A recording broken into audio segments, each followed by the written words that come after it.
ఆడవాళ్ళ మీద కౌంటర్ వేయడం సభ్యత కాదు అని. అయితే అంటే ఆడవాళ్ళనంటే కేవలం ఒక సందర్భంలో ఒకరిని మాత్రమే ఉద్దేశించి పొలైట్గా మాట్లాడతాను, కానీ నా మీద కౌంటర్ వేసినటువంటి వాళ్ళకు కౌంటర్ వేయను అని చెప్తున్నాను అనమాట. కొంతమంది మహిళలు సనాతన ధర్మానికి సంస్కృతికి వ్యతిరేకంగా చేసినటువంటి వీడియోలకు నేను కౌంటర్ వేశాను. దీన్ని పోల్చుకోకండి. అయితే నేను మీ మీద ఎలాంటి ఆబ్జెక్షన్ చేయడం లేదు. కాకపోతే ఏంటంటే మీరు ఒక మాట ఈ దుర్మార్గుడు అని నన్ను అన్నారు. సరే, ఇప్పుడు నేను ఆ విషయాలన్నీ నేను మాట్లాడాను. కాకపోతే నేను ఒక విషయం మాత్రం మీకు చెప్తున్నాను. ఏంటంటే నేను ఓపెన్ ఛాలెంజ్ మీతో ఒక చర్చకు, ఆరోగ్యకరమైనటువంటి చర్చకు మిమ్మల్ని పిలుస్తున్నాను. రెండు టాపిక్ల మీద ఆ చర్చ. ఒకటి, లలితా ఉపాసనకు సంబంధించినటువంటి నియమాలు, మీరు చిరావుని సపోర్ట్ చేసినందుకు ఆ వీడియో పైన డిస్కషను.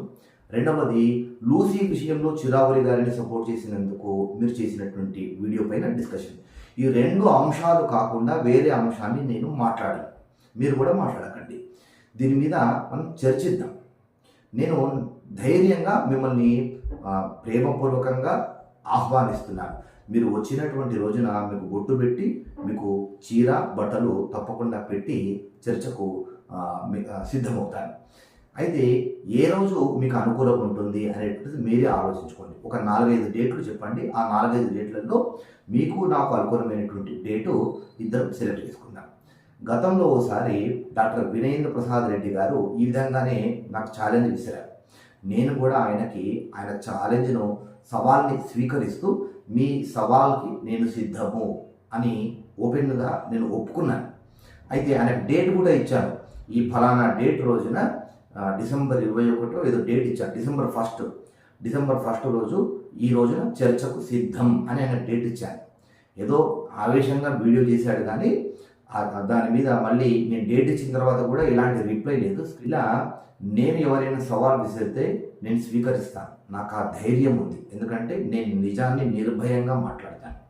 ఇప్పుడు మీరు రెండు విషయాలు మీరు మద్దతుగా మాట్లాడేదాక మీరు ధైర్యంగా మీరు చక్కగా రావచ్చు. అలా కాకుండా మీరు చర్చకి రాకుండా మీరు ఇంకా వీడియోలు చేసుకుంటాను అంటే మీరు ఓడిపోయినట్టే నేను భావిస్తాను. ఆలోచించుకోండి. చర్చకి రాకుండా నేను వీడియోలోనే నేను మాట్లాడేస్తాను అంటే అది సభ్యత కాదు, సంస్కారం కాదు. ఎందుకంటే మీరు నన్ను దుర్మార్గుడు అన్న తర్వాత నేను నిరూపించుకోవాలి. నేను చేసింది తప్ప ఒప్ప అనేటువంటిది నేను నిరూపించుకోవాలి. ఈ నిరూపించుకోవడం కోసం వీడియోలు అవసరం లేదు, దానికి చర్చనే సరైనటువంటిది. కనుక ఈ చర్చకు మీరు వస్తారని నేను ఆశిస్తున్నాను. డేట్లు నిర్ణయం చేసుకోండి. ధన్యవాదాలు.